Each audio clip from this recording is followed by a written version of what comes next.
Welcome to Marriage Matters. My name is Glenn Coleman, and I'm joined as always by my beautiful wife, Tanya Coleman. Hey, guys. And yeah, so this is a show where we talk about all things relationship, marriage, you name it, whatever. Okay, great, Takesha. I see that you hear us. Awesome. Very good. So tonight, like I was saying earlier, the first time around, we're really truly, we're serious about growth. We're serious about getting better. And in the spirit of that, one of the things that we just read, I guess recently, like in December, we started going back through, there are these two books I highly recommend for any married couple. And it's called For Men Only and then For Women Only. And these books are written by Shanti Feldhahn and her husband, Jeff Feldhahn. Feldhahn. I always say that name wrong. I'll show them to you guys so you know what they look but like. These are really great books. And so Tanya and I, what we usually do, when we read it the first time and this time around, we usually read the one that's for the other spouse, and we go through, make notes, and we switch off books and read the corresponding book. And this time through, when we were reading these books, something just really stood out to me, just about unconditional love and unconditional respect. Yeah. And so, just to start out, in this, I just want to say first off that men and women are different. Absolutely. Right? We are. And we are very different. And I am like, this is going to bother me. So I'm going to ask you. Oh, Can you scoot up? I've done this like 3 times. Okay, so men and women are different. There we go. Yes, thank you. We're kind of almost even. But anyway, and we have to learn to, I know we know that, but I think a lot of times when it comes to our relationships, we really don't keep that in mind. We don't understand that, and we don't understand what that means. There was this book that was written, I don't know, many moons ago. What is it? Men are from Mars, women are from Venus. Is that? Men are from, yeah, I think. But that book was basically outlining the difference between men and women, and not just our physical difference, but emotionally, and just the way our thought process, the way our brains work. Yeah. So we have to acknowledge that and accept the fact that we're different. Right. In the way we communicate with each other. And I think once we get a better understanding of this, it'll make it a lot easier for us to navigate through relationships. Right. I think we have to definitely keep that in mind when we are approaching our relationship. Oftentimes what people do in relationships is that we expect our spouse, our significant other, to be just like us, to do things how we do things, to think how we think, to show up the way that we show up because we're together, because we're a couple. But, isn't that person's differences the reason why you fell in love with them in the first place? Yeah. It's the old saying with opposites attract, right? Right. So, we're going to talk about this tonight. So I'm just going to kind of make sure I'm reading my notes to hit all the points that I wanted to cover. That, you can't try to love and communicate with your spouse or significant other the way you want to be loved and communicated to. So in other words, I think a lot of times in relationships, we think, well, this is how I want Tanya to love me, or how I want Tanya to relate to me, or how I want Tanya to love me. So then I try to love you that way, and it just doesn't work. And so we got to understand that all those things, we love differently, we communicate differently, and that's okay. Sure. But the thing is, we have to learn how to do that for each other. Right. So there's a graphic that I always share a lot of times when I teach this. And this is not a bad graphic. It's just to drive my point home. So I always share this graphic, and as you can see, the machine there on top is man. It has an on and off switch. The one below is woman. It has on off. It has a whole bunch of knobs. And this is not to say that women are difficult. That's not what this is saying. It's just saying that they're different. Right. And if you can go into a situation or go into a conversation knowing that men are different and women are different, I think it's going to greatly improve the way we communicate and the way we love each other. Absolutely. Yeah. I think we have to make sure. A part of it is I want to not honoring. That's not the word that I want to use, but being grateful for the differences. Learning to appreciate. That's the word. That's the word. Appreciate. Learning to appreciate the differences between men and women. And again, remembering that I cannot communicate to Tanya the way I want to be communicated to. I have to communicate to her and love her in a way that's conducive to her thought process, her feelings, and her emotions, right? Absolutely. So I want to read this scripture. So this is Ephesians chapter 5, and this is verse 21.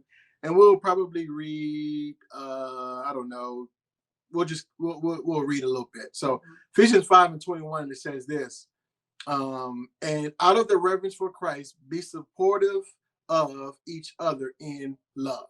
So he's saying, out of reverence for Christ, he's talking about the marriage relationship. He says we ought to be supportive of each other in love. And I'm adding this in there. Here's how you do that. Okay. So he says in verse 22, for wives, this means, well, he kind of says it there. This means, and this is the Passion Translation, by the way. So he says, for wives, this means be supportive to your husbands like you are tenderly devoted to our Lord. For the husband provides leadership for the wife, just as Christ provides leadership for his church, as the Savior and the reviver of the body. In the same way, the church is devoted to Christ. Let the wives be devoted to their husbands in everything.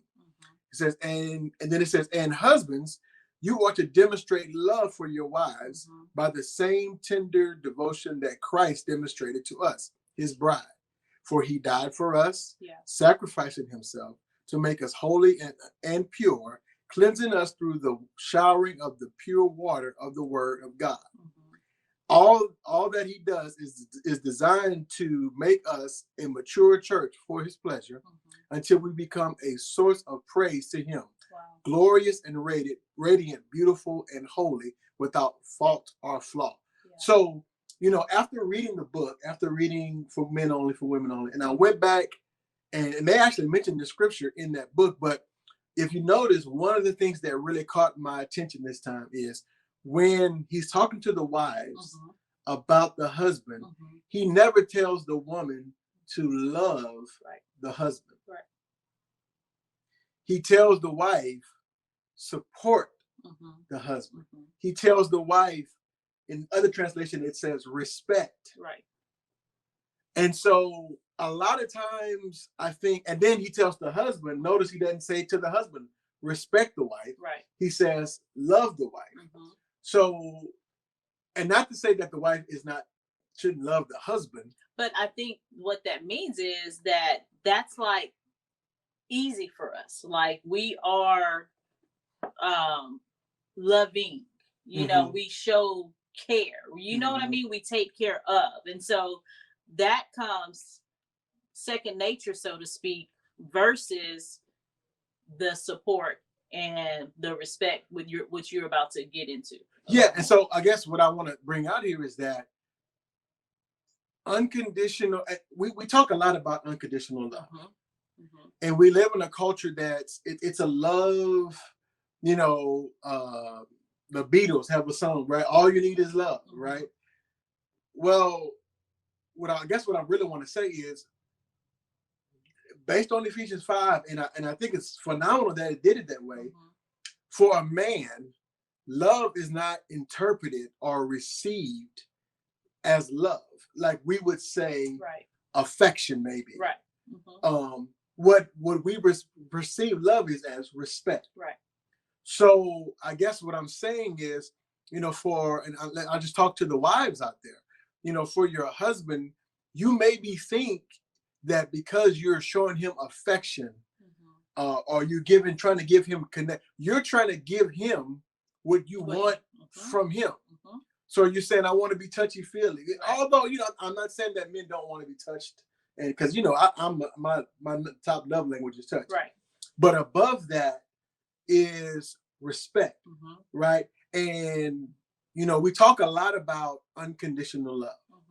We love unconditionally, but I've never heard, before I read this book, I've never heard the term unconditional respect. Yeah.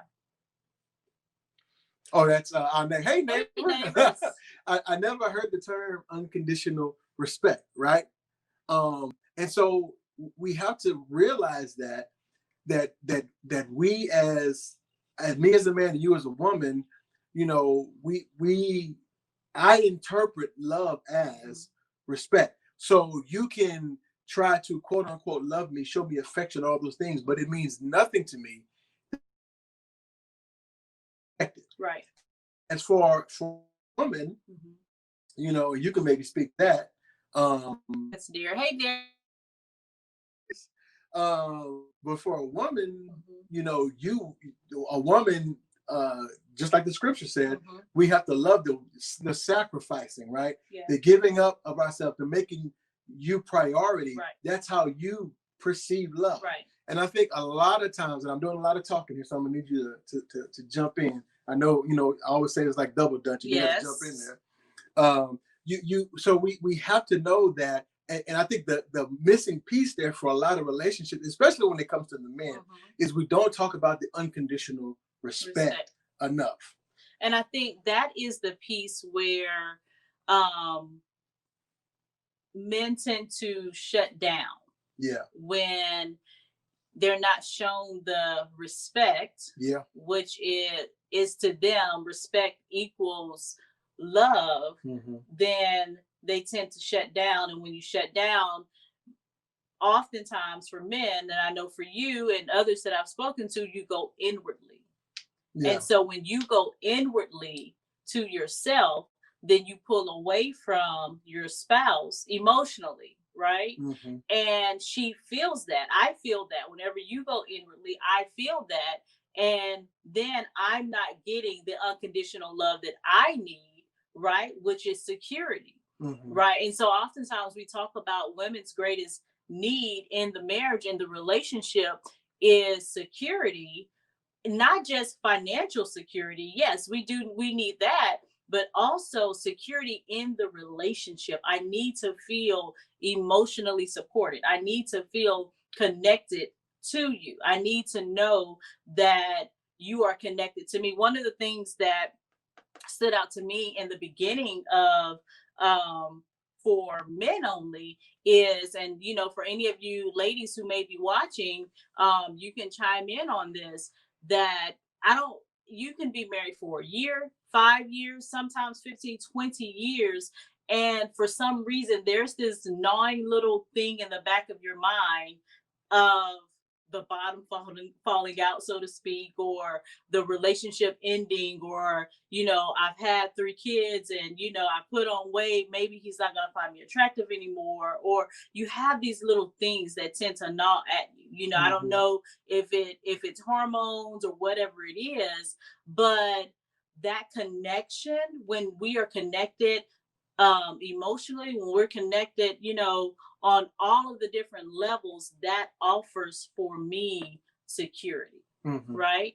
And I think that what happens a lot of times, yes, unconditional respect, absolutely. What happens a lot of times is what you just said. I think again, we try to, a lot of times the wife will try to love the husband that way, right? The way that she needs that she needs, and the husband, I think it's I remember it was I was listening to a pod, I don't remember which podcast it was, with Will and Jada. I don't know if it was the entanglement one. I don't remember which one it was, but anyway, she said something I thought was pretty phenomenal. She said, you bought me this. You said that you bought this compound, this big, huge house, this property with the lake, and named the lake after me. And she's like, I never asked for that. And she said something. She said, this feels like a golden cage. Right. And I was like, wow. But a lot of times that's the way we, in other words, here's another example I use. This may be kind of gross. I don't know. But I know I have friends who are cat lovers, right? And I know they've told me stories about how the cat will bring them you know, like a dead bird or something, and Right. just lay it on the doorstep. Then they come outside and the dead bird is just laying there on Right. the doorstep. Right. And they're like, that is so gross. But Right. in the cat's mind, he's like, oh, where did they get a load of this? It's like a sacrificial offering. Yeah, it's like, look at what I did. And I think Right. that's how we are in our relationships. So for the man, I'm going out into the world and trying to conquer the business world, Right. and try to make all this money, and all that's great and all that's good.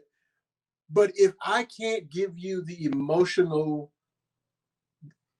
I'm giving you the financial security. Right. But if I can't give you the emotional security, you're still lacking, and there's still going to be tension, and there's still going to be, what's the word I'm looking for? Resentment in our relationship. Right. And the same thing for the man to the woman. If you're trying to give me all this emotional, love and support, which is great and good, but at the end of the day, if you're not respecting me, especially when it comes to, the business world, if I, every time I come up with an idea, you're like, well, that's not going to work, or you can't do that. You didn't go to, if you're, the example we were talking earlier, we were talking about how we're driving, and I know I'm lost, I'm lost, and you start, just pull over and ask for directions. But for me, and I know some people say, well, that's so childish. But again, you got to understand the way a man thinks. Right. For us, it's the joy of figuring it out. Right, the conquer. It's the conquering, right? And that's why we don't read instructions when we get. Is that why? Right, because if I can figure this out, right, then it validates me as a man, just like me telling you that you're attractive, and all those things validate you as a woman. Me figuring it out, and you respecting me, you building me up, you encouraging you, you putting on the cheerleader outfit and cheering me on. That's how I perceive love. Right. And I think that's the part that oftentimes we as women miss, the cheering you on and saying, babe, you did a great job, honey, I appreciate all that you're doing for our family.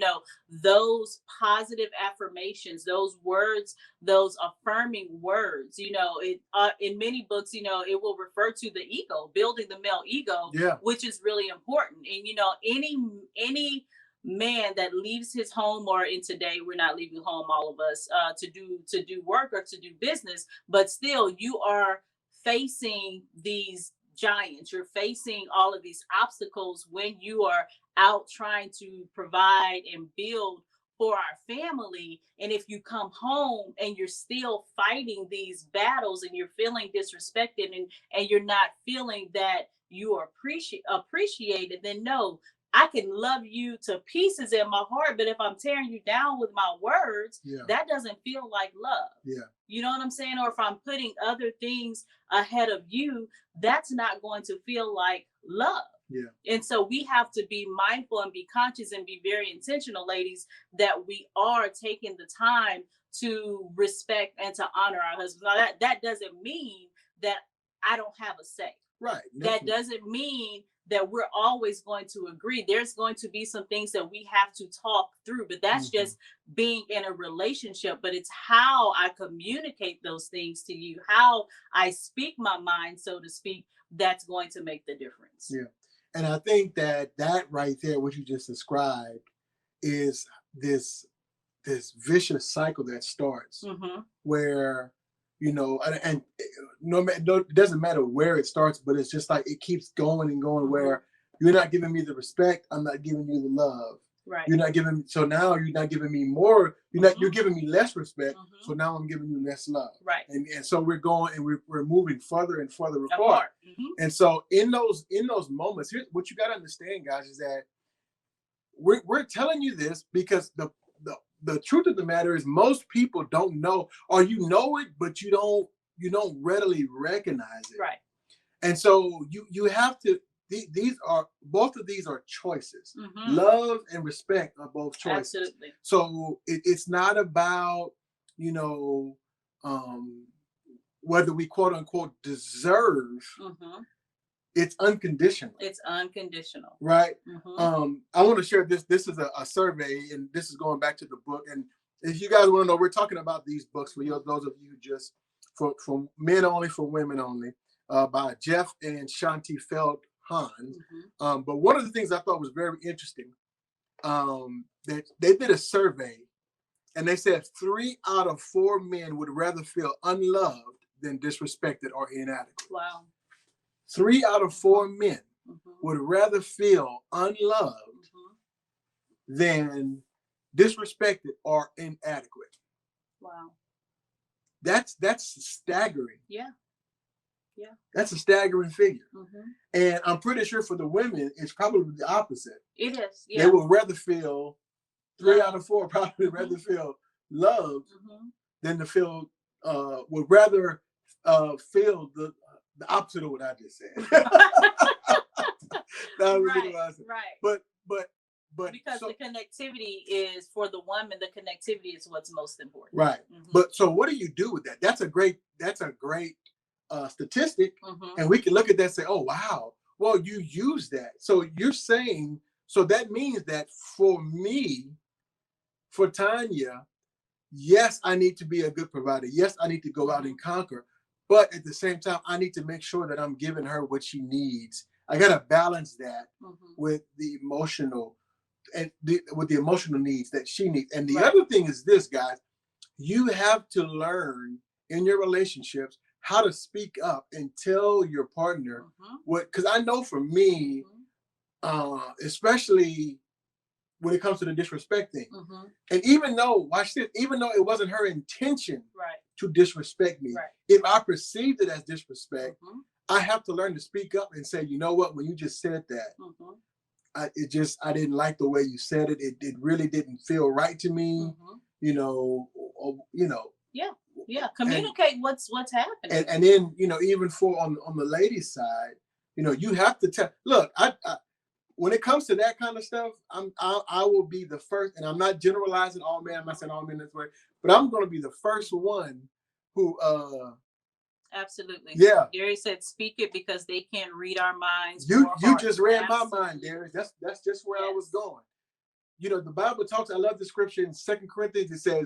It says, no man knows what a man is thinking except for the spirit of that man. Yep. So nobody's a mind reader. Right.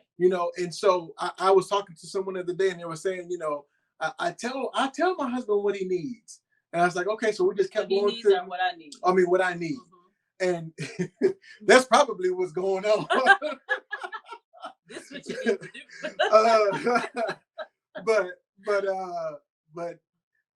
So we kept going through the conversation, and she finally came to something that was very, and I told her, you got to be, with us, my guy, you got to be very specific. Hold my hand.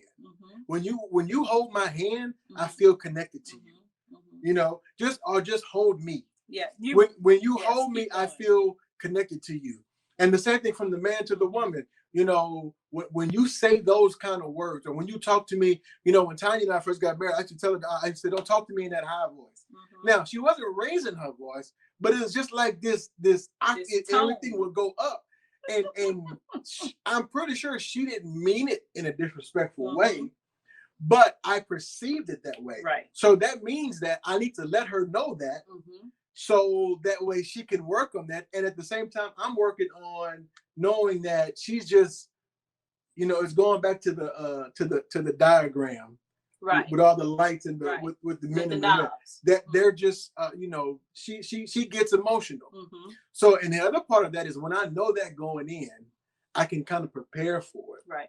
So we have to learn, again, we're going back to unconditional love, unconditional respect.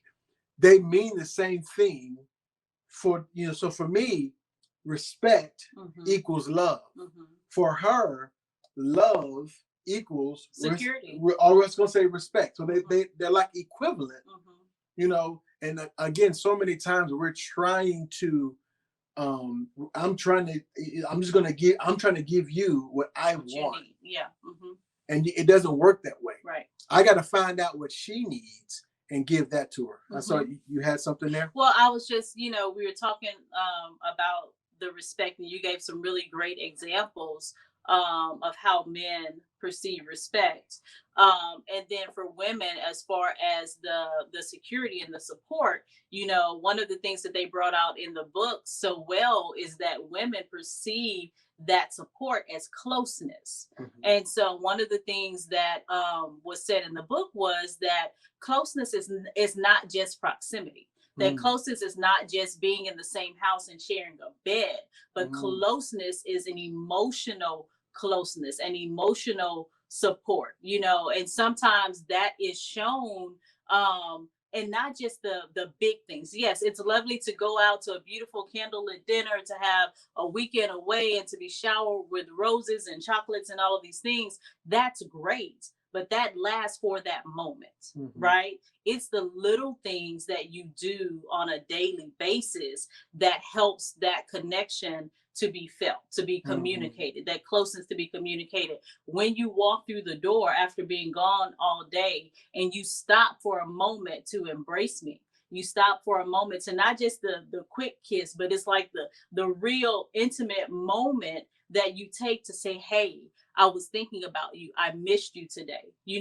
When we sit down after a long day, or after, all of the things are done in the house, and you sit on the sofa together and your knees touch, and you're just having a conversation, you take the time to do those things. You take the time to look me in my eyes and talk to me. You take the time to see me, to hear me. That is what builds closeness. One of the things that Jeff said in the book is they were doing a retreat, group of couples, and men, they were sharing how they feel, love, or what they feel that they need. And then the women had the opportunity to share. And one of the things that Shanti said was, oh, I remember this one time where we were walking through a parking lot, and Jeff put his hand on the small of my back to guide me through the cars. And oh my God, that just I felt like he was taking care of me and protecting me. And all the women in the room gasped, and the men were like, what? But it's those little things that you do that show me that you love me, and that you're caring for me, and that you're protecting me. The big things they're great, they're fine, we appreciate those, but it's those little moments where you take the time to say I love you. Yeah, Angel said, I like that, Angel. Yes, be aware and be present. Yeah. Be aware and be present. Yeah. Absolutely. Yeah. Yes. And so again, and maybe I tell you what, next week we're going to talk about ask for what you want. Yeah. Because again, I think the point that the point you made, all the men in the room are like, putting my hand on the small of her back. What? I mean, like I said with Jada Smith, I would have thought, man, if I could buy you I don't know how, a $10 million home, I would think that, okay, she knows I love her. Right. But if I'm never in that home and I'm always working to maintain this lifestyle, I don't know, but most people would probably, most women would probably rather have a smaller home and have me there than. Because I want your heart. Yeah. The house is great. The house is fine. We can have the. But you would take that $10 million house, right? I might take it. Yeah. But seriously, it is, yes, of course I want to live in a nice home. But not at the cost. But not at the cost of not having your heart. Yeah. You know what I mean? Yeah. So let's kind of wrap this up and kind of move forward with this. So thank you, Kelly. That's great. What do you do with all of this, guys? Yeah. We just want to make you aware of it. And this is not 100% across the board for every relationship.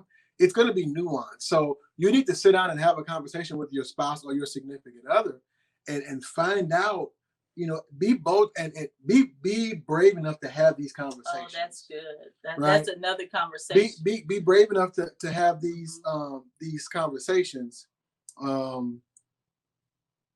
What good is it what we have? Yep. If it keeps us apart. Yeah, absolutely. I like that, Lauren. Yeah. Mm-hmm.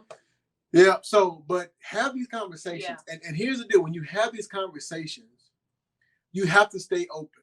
Mm-hmm. Because there's been some times where when Tanya and I have had some hard conversations, Mm-hmm. and she may say to me, I just don't feel connected to you. Mm-hmm. And I say, what you talking about? You know, we live in the same house, we sleep in the same bed, you know, we had sex, Mm-hmm. we've done all these things. What do you mean I'm not close? Well, all of those things are great, but obviously I have to be open to the fact that there's more, there's something that she's missing that I'm not giving her. Mm-hmm. So I can't just say, oh, she tripping. You know what I'm saying? Right. I know I'm giving her, I know I'm loving her. I'm not, but again, if I'm not receiving that communication of love, then you can't say that you know that you're loving me. Right. But again, it goes back to, you know, that's why I think it's another book, The 5 Love Languages. Every couple ought to read that. But if I'm trying to love you the way I want to be loved, then it's almost like, you know, you trying to pick up a radio signal and you're tuned to the wrong station. You're right. And so it doesn't matter how many radio frequencies, I could bombard you with all these frequencies, but if you're not on that channel, then it's really for nothing. And so I learned very quickly in my marriage that, you know, I want to give you, I have to find out, I guess in summary, for me to love Tanya, I got to find out what does it for her. Yeah. I got to find out what Pastor Greg used to say, what makes her liver quiver. Yes. I got to find out what makes her liver quiver. I got to find out what does it for her. And I got to, even though some of those things may be outside of my wheelhouse, even though, you know, you may not be, you know, I'm a physical touch person. So the closeness thing, I can do that. But you may be a person that doesn't like the physical touch. Well, that's something that you're going to have to work on, because if that's something your spouse is requiring, then sometimes you got to, that's what growth in relationships is all about. You got to get outside of your comfort zone to give your spouse what they need, and or have those conversations and let your spouse know, hey, look, I'm not a very touchy-feely person. You know, I was telling someone this the other day, you know, I am very, very, very, very, very touchy-feely. And I think I'm more touchy-feely than Tanya. You think so? I think so. Because there'll be some times like we'll be sitting on the sofa, or even laying in bed, and I'll grab her hand and put it on my leg. I'll do that. Because I'm telling her, I want you to touch me. You know? So I guess my point is, when we have those conversations and we give each other or pour our hearts out to each other, we have to be open and not just assume that what they're saying is not true. Right. You know, you can't do that. You have to be open. So if your husband is saying, I feel like you don't respect me, you can't say, oh, what you talking about? I respect you. Well, no, listen. You have to listen to what they're saying. Find out, okay, what is it? What is it? What when I say this, this, and that? And then you can say, oh, because here's the deal. You may not perceive it as disrespect, but obviously he's feeling disrespected. Right. And the thing about it is, in most relationships outside of your marriage, you never really have to pay attention a lot of times to the effects of your actions, if that makes sense. Well, I guess sometimes you do, but sometimes you can say, you know what, I could care less about what you think about that. But in the marriage, you can't do that. Right. Because we're one. And so if you're feeling disrespected, or you know, resentment is being built up, or I'm feeling that there's distance, then now there's something happening in the marriage. And I think, you know, we talked about that a lot before, that we have to treat the marriage as if it were an entity. You know what I'm saying? Like, it's not about me, it's not about you, but it's about the marriage. Now, in the marriage, we have to make sure that one another is taken care of, but we have to make the marriage the priority. And sometimes I feel like the marriage gets lost in the shuffle of life. You know, and we get clouded by our own perspectives and issues and all those things. But and I'll say this one last thing in closing, you know, in going back to the conversations. And we've had this happen to where I've come to Tanya, or she's come to me, and we tell each other these things. And then we discover, like, if I come to Tanya and say, I felt disrespected, A, B, and C, D, whatever, and we'll have that conversation, and she stays open to it, and she walks through that with me, and then I discover this, that it's really not her, it's me. It's my ego. It's me. It's something. It's the way that that people in authority maybe treated me growing up, and so now it brings some stuff to the surface for me that gives me a chance to work on that and get better for me. Right. And then my spouse gets the benefit from that. Yeah. You know? Yeah. And so that's why, again, it's so important. You guys got to have these conversations. So find out, what is more, and like I said, I know the book is kind of saying some generalization, saying that respect is more important than love. We say love, and you got to go back and listen to the whole podcast if you just tuning in. But for men, respect is more important than love, and for women, love is more important than respect. So, but that may not be true. Maybe it's more important that they, are it may be the opposite. So what I'm saying is the only way you're going to find that out is if you have the tough conversations. You got to open up. You got to have the tough conversations. You got to be open to what your spouse is saying, and you guys sit down and figure it out together. And that's how you grow. Yeah, that's how you grow. So I think it's a great idea to next week kind of pick this conversation up and talk about asking for what you want and giving some practical tips on how you do that. Because oftentimes in marriage, and I know for women, I'm not quite as sure for men because I'm not a man, but in my conversations with women, oftentimes, and even for myself, there have been times where we struggle to ask for what we need and ask for what we want. There's sometimes a fear there that keeps you from asking or from just opening up about what it is that you need and want. So I'm looking forward to that conversation. Yeah. Okay. Yes. All right. So you got anything else? No, I just want to say thank you to everyone that joined us and say hello. Shout out to Darius Charles and his beautiful wife Monique. Our neighbor Lauren. Yes, and to my girl Kelly Smith and Angel Stansberry. Aunt Vivian. I saw Mama on here. She always on. Yes, my mother-in-law is a big supporter, number one fan. And my I was gonna sister, say something about that, but I don't want to say nothing. About my mom being on these marriage matters. Lena May. You don't know what she got in her back pocket. You know what I'm saying? Don't do Mama. Hey. She getting ready for her helpmate. And my brother-in-law Philip. I hope he's watching with her. Love you guys. Yeah. And everybody else. I saw we got up to like 14 viewers. Yes, so thank y'all so much. We're looking forward to. I'm sorry, I'm over talking. No, go ahead. Go ahead. We're looking forward to what's to come in this year in 2021. God's gonna do some amazing things, and we're excited about it. We are here for it this year. Yeah. So and I just want to remind you guys to follow us. Yes. And on Facebook, of course, you're watching this on Facebook, so I'm pretty sure you follow us on Facebook, but also on Instagram, Marriage Matters 0526, and YouTube Marriage Matters, and also our podcast. This podcast is also available on Apple Podcasts, Google Play or Google Podcasts, Spotify, and Anchor. So download it, like it, share it, comment, give us a review. We're just all about getting this information out to as many people as possible because, marriage, I believe, is so important to our society. And relationships are just important. You can't do life without relationships. Absolutely. And if you're doing life without, and I'm not just talking about marriage, I'm talking about all relationships. If you're doing life without people, then you're not really doing life. Yeah. So that's all we got for you this time. This is Glenn and Tanya Coleman reminding you that your marriage matters. So we'll see you guys